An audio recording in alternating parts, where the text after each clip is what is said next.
Magandang araw sa inyo mga idol. Kumusta po kayo dyan? Welcome back dito sa ating channel. Okay?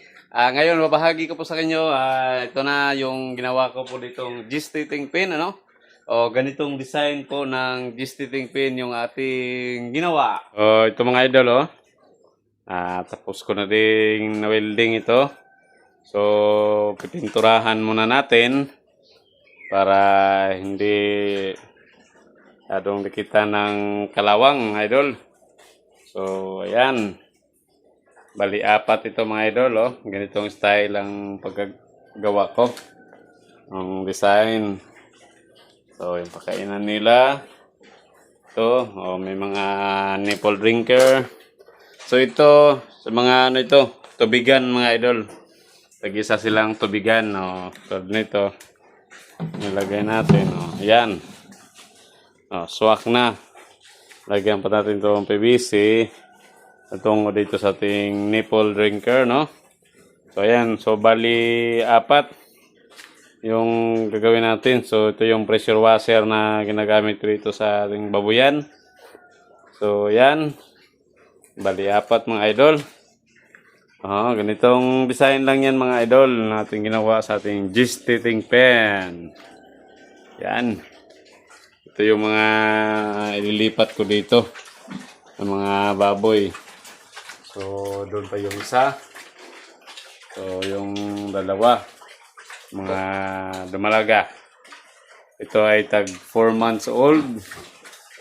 Ayan, taon Diyos. Malaki na. So, ito. Yung design. So, yung pintuan natin dito. Yung, automatic, Pag,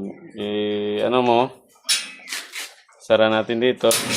Automatic yan naglalak. Ayan, close na yan. Ganon din dito. Pag, yan, close, automatic din, naglalak yan. So, ito mga idol, bali apat. Yung ginawa natin. Doon itong inahin, yung farrowing pen. So, dito, maggagawa pa ko dito ng isa pang farrowing pen para dalawa.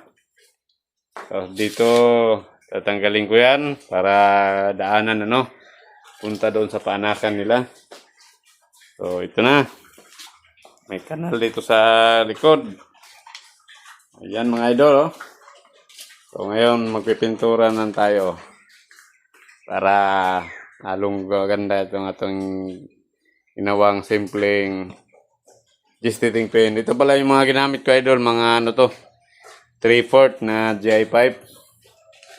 Para nyo matibay talaga, The next day. So, ito na mga idol, tapos na yung ating gist-stitching pen, Yan. Ready na yung tubigan nila. Yung isa, hinuli ko lang muna kasi hindi pa yan lalagyan ng ating mga baboy, yung mga gagawing inahin. So, ito dito yung tatlo. Ayan. Ito na. Ayan, bali, apat to lahat. So, ayan. Ayos ito mga idol. So, ngayon, maglilipat kami idol ng ating mga alaga. Ayan. A few moments later. Ito na mga idol, nalipat ko na yung tatlong gilt, inahinin natin. Dito na sila. Yan. Ayos na. Ito na sila. Naninibago pa sila, Kasi hindi sila sanay na hindi na nakakaikot. So, ayan. Ito na sila. Ang ating tatlong gilt. Saka yung isa nating inahin, na buntis na. Si Bel. Okay, ito. Yan. Tapos siya dito. Bali, kung matapos yung mga anak, hindi siya yung dito sa pwesto na ito. Sa espasyo na ito. So, ayan. Na sila mga idol. Ito yung mga gagawing inahin ano. Dito muna tayo yung nakapokus kasi pag ano na ito, ma-plaster na yung mga baboy natin, yung ano naman natin yung ayusin na natin yung ating manukan. Order na ako ng mga gagawin kong breeders ulit para maayos yung ating manukan. So ngayon kasi dito muna tayo nag-focus sa ating babuyan, no? Para mayroon tayong manukan babuyan. Dahan-dahan lang mga idol kasi yung budget yung inano din natin. Tinatsansya. Kaya hindi agad gawa agad ng mabilisan. Kasi nga paunti-unti lang yung ano natin, dahan-dahan. Kasi hindi man tayo kalakihan sa budget. Okay, dito na sila mga idol.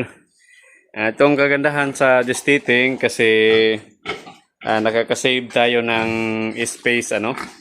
Kasi nga sa ganyan lang space dyan lang yung mga inahin. So kung nakalagay lang natin sila sa gulungan tulad nito, so nagko-consume siya ng space.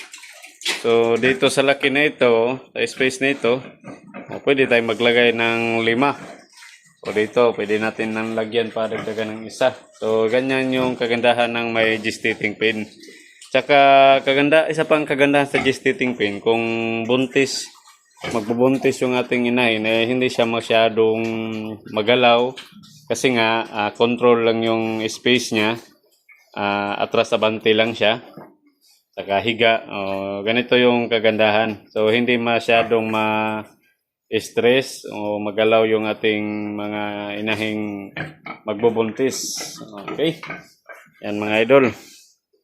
Ating simpleng hindi nag-aaway pa sila, hindi pa sila magkakilala, nanibago pa sa isa't isa.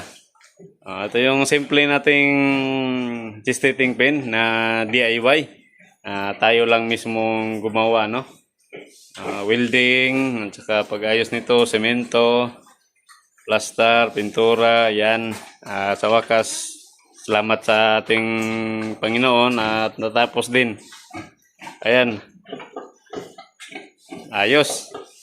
Maraming salamat mga idol. God bless.